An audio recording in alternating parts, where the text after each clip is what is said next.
De Saint Louis-Marie Grignon de Montfort, traité de la vraie dévotion à la Sainte Vierge Marie, suite. Nous devons nous vider de ce qu'il y a de mauvais en nous. Troisième vérité. Nos meilleures actions sont ordinairement souillées et corrompues par le mauvais fond qui est en nous.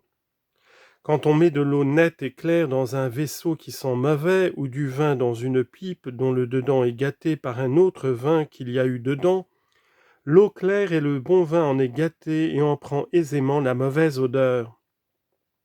De même, quand Dieu met dans le vaisseau de notre âme gâtée par le péché originel et actuel ses grâces et rosées célestes ou le vin délicieux de son amour, ces dons sont ordinairement gâtés et souillés par le mauvais levain et le mauvais fond que le péché a laissé chez nous. Nos actions, même des vertus les plus sublimes, s'en sentent. Il est donc d'une très grande importance pour acquérir la perfection qui ne s'acquiert que par l'union à Jésus-Christ, de nous vider de ce qu'il y a de mauvais en nous. Autrement, notre Seigneur, qui est infiniment pur et qui est infiniment la moindre souillure dans l'âme, nous rejettera de devant ses yeux et ne s'unira point à nous. Pour nous vider de nous-mêmes, il faut premièrement bien connaître par la lumière du Saint-Esprit notre mauvais fond, notre incapacité à tout bien utile au salut, notre faiblesse en toutes choses, notre inconstance en tout temps, notre indignité de toute grâce et notre iniquité en tout lieu. Le péché de notre premier père nous a tous presque entièrement gâtés, aigris, élevés et corrompus, comme le levain aigri élève et corrompt la pâte où il est mis. Les péchés actuels que nous avons commis, soit mortels, soit véniels, quelque pardonnés qu'ils soient, ont augmenté notre concupiscence, notre faiblesse, notre inconstance et notre corruption, et ont laissé de mauvais restes dans notre âme. Nos corps sont si corrompus qu'ils sont appelés par le Saint-Esprit corps du péché conçu dans le péché. Confère Romains 6,6 et Psaume 50, verset 7. Nourri dans le péché et capable de tout, corps sujet à 1000 maladies qui se corrompent de jour en jour et qui n'engendrent que de la gale, de la vermine et de la corruption. Notre âme unie à notre corps est devenue si charnelle qu'elle est appelée chair. Toute chair avait corrompu sa voix. Confère Genèse 6, 12. Nous n'avons pour partage que l'orgueil et l'aveuglement dans l'esprit, l'endurcissement dans le cœur, la faiblesse et l'inconstance dans l'âme, la concupiscence, les passions révoltées, les maladies dans le cœur, dans le corps. Nous sommes naturellement plus orgueilleux que des paons, plus attachés à la terre que des crapauds, plus vilains que des boucs, plus envieux que des serpents, plus gourmands que des cochons, plus colères que des tigres et plus paresseux que des tortues, plus faibles que des roseaux et plus inconstants que des girouettes. Nous n'avons dans notre fond que le néant et le péché. Et nous ne méritons que l'ire de Dieu et l'enfer éternel. Confère Éphésiens 2, 3. Après cela, faut-il s'étonner si notre Seigneur a dit que celui qui voulait le suivre devait renoncer à soi-même et haïr son âme, que celui qui aimerait son âme la perdrait et que celui qui la haïrait la sauverait? Confère Matthieu 16, 24, Luc 9, 23 et Jean 12, 25. Cette sagesse infinie qui ne donne pas des commandements sans raison ne nous ordonne de nous haïr nous-mêmes que parce que nous sommes grandement dignes de haine. Rien de si digne d'amour que Dieu, rien de si digne de haine que nous-mêmes. Secondement, pour nous vider de nous-mêmes, il faut tous les jours mourir à nous-mêmes, c'est-à-dire qu'il faut renoncer aux opérations des puissances de notre âme et des sens du corps, qu'il faut voir comme si on ne voyait point, entendre comme si on n'entendait point, se servir des choses de ce monde comme si on ne s'en servait point. Confère 1 Corinthiens 7, 31. Ce que saint Paul appelle mourir tous les jours, quotidie morior.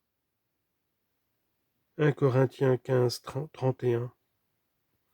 Si le grain de froment tombant en terre ne meurt, il demeure terre et ne produit point de fruit qui soit bon.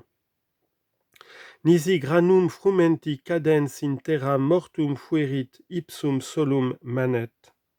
Jean 12, 24.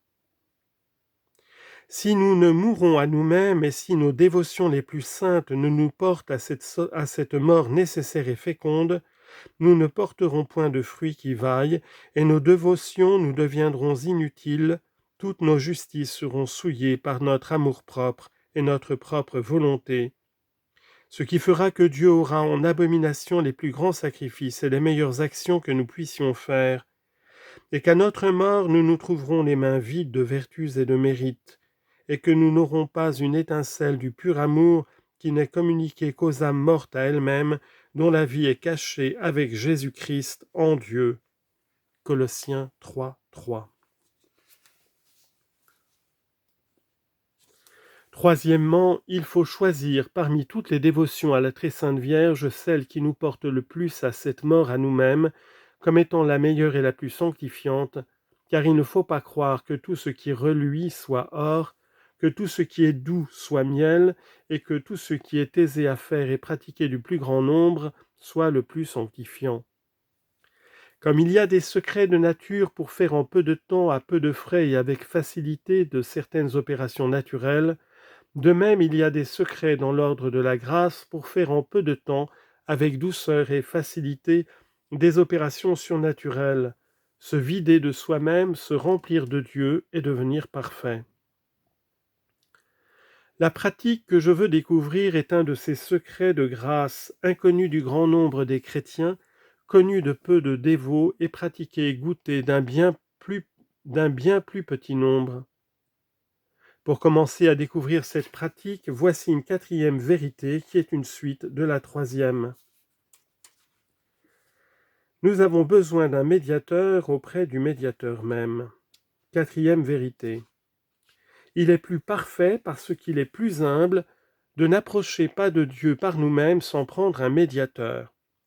Notre fond, comme je viens de montrer, étant si corrompu, si nous nous appuyons sur nos propres travaux, industries, préparations pour arriver à Dieu et lui plaire, il est certain que toutes nos justices seront souillées ou de peu de poids devant Dieu pour l'engager à s'unir à nous et à nous exaucer.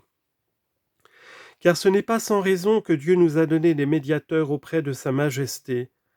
Il a vu notre indignité et incapacité, il a eu pitié de nous, et pour nous donner accès à ses miséricordes, il nous a pourvus des intercesseurs puissants auprès de sa grandeur, en sorte que négliger ces médiateurs et s'approcher directement de sa sainteté sans aucune recommandation, c'est manquer d'humilité, c'est manquer de respect envers un Dieu si haut et si saint, c'est moins faire de cas de ce roi des rois qu'on ne ferait d'un roi ou d'un prince de la terre, duquel on ne voudrait pas approcher sans quelque ami qui parlât pour soi. Notre Seigneur est notre avocat et notre médiateur de rédemption auprès de Dieu le Père. C'est par lui que nous devons prier avec toute l'Église triomphante et militante. C'est par lui que nous avons accès auprès de sa majesté, et nous ne devons jamais paraître devant lui qu'appuyés et revêtus de ses mérites, comme le petit Jacob des peaux de chevreau devant son père Isaac, pour recevoir sa bénédiction. Confère 1 Jean 2:1, 1 Timothée 2:5, Romains 13:14 et Genèse 27. Mais n'avons-nous point besoin d'un médiateur auprès du médiateur même ? Notre pureté est-elle assez grande pour nous unir directement à lui et par nous-mêmes ? N'est-il pas Dieu, en toute chose égal à son Père, et par conséquent le Saint des Saints, aussi digne de respect que son Père ? Si par sa charité infinie il s'est fait notre caution et notre médiateur auprès de Dieu son Père pour l'apaiser et lui payer ce que nous lui devions, faut-il pour cela que nous ayons moins de respect et de crainte pour sa majesté et sa sainteté ? Disons donc hardiment avec saint Bernard que nous avons besoin d'un médiateur auprès du médiateur même, et que la divine Marie est celle qui est la plus capable de remplir cet office charitable. C'est par elle que Jésus-Christ nous est venu, et c'est par elle que nous devons aller à lui. Si nous craignons d'aller directement à Jésus-Christ Dieu, ou à cause de sa grandeur infinie, ou à cause de notre bassesse, ou à cause de nos péchés, implorons hardiment l'aide et l'intercession de Marie notre Mère. Elle est bonne, elle est tendre, il n'y a en elle rien d'austère ni rebutant, rien de trop sublime et de trop brillant. En la voyant, nous voyons notre pure nature. Elle n'est pas le soleil qui, par la vivacité de ses rayons, pourrait nous éblouir à cause de notre faiblesse. Mais elle est belle et douce comme la lune qui reçoit sa lumière du soleil et la tempère pour la rendre conforme à notre petite portée. Elle est si charitable qu'elle ne rebute personne de ceux qui demandent son intercession, quelque pécheur qu'ils soient. Car, comme disent les saints, il n'a jamais été ouï dire, depuis que le monde est monde, qu'aucun ait eu recours à la Sainte Vierge avec confiance et persévérance, et en ait été rebuté. Elle est si puissante que jamais elle n'a été refusée dans ses demandes. Elle n'a qu'à se montrer devant son Fils pour le prier, aussitôt il accorde, aussitôt il reçoit. Il est toujours amoureusement vaincu par les mamelles et les entrailles et les prières de sa très chère mère. Tout ceci est tiré de saint Bernard et de saint Bonaventure, en sorte que, selon eux, nous avons 3 degrés à monter pour aller à Dieu. Le premier, qui est le plus proche de nous et le plus conforme à notre capacité, est Marie. Le second est Jésus-Christ et le troisième est Dieu le Père. Pour aller à Jésus, il faut aller à Marie. C'est notre médiatrice d'intercession. Pour aller au Père éternel, il faut aller à Jésus, c'est notre médiateur de rédemption. Or, par la dévotion que je dirai ci-après, c'est l'ordre qu'on garde parfaitement. Il nous est très difficile de conserver les grâces et les trésors reçus de Dieu. 5e vérité. Il est très difficile, vu notre faiblesse et fragilité, que nous conservions en nous les grâces et les trésors que nous avons reçus de Dieu, parce que nous avons ce trésor qui vaut mieux que le ciel et la terre dans des vases d'argile. Habemus thesaurum justum in vasis fictilibus. Dans un corps corruptible, dans une âme faible et inconstante, qu'un rien trouble et abat. Parce que les démons qui sont de fin larron veulent nous surprendre à l'impourvu pour nous voler et dévaliser, ils épient jour et nuit le moment favorable pour cela. Ils tournoient incessamment pour nous dévorer. Confère 1 Pierre 5,8. Et nous enlever en un moment par un péché tout ce que nous avons pu gagner de grâce et de mérite en plusieurs années. Leur malice, leur expérience, leur ruse et leur nombre doivent nous faire infiniment craindre ce malheur, vu que des personnes plus pleines de grâce, plus riches en vertu, plus fondées en expérience et plus élevées en sainteté ont été surprises, volées, pillées malheureusement. Ah, combien a-t-on vu de cèdres du Liban et d'étoiles du firmament tomber misérablement et perdre toute leur hauteur et leur clarté en peu de temps? D'où vient cet étrange changement? Ce n'a pas été la faute de grâce qui ne manque à personne, mais faute d'humilité. Ils se sont crus plus forts et suffisants qu'ils n'étaient, ils se sont crus capables de garder leur trésor, ils se sont fiés et appuyés sur eux-mêmes, ils ont cru leur maison assez sûre et leur coffre assez fort pour garder le précieux trésor de la grâce.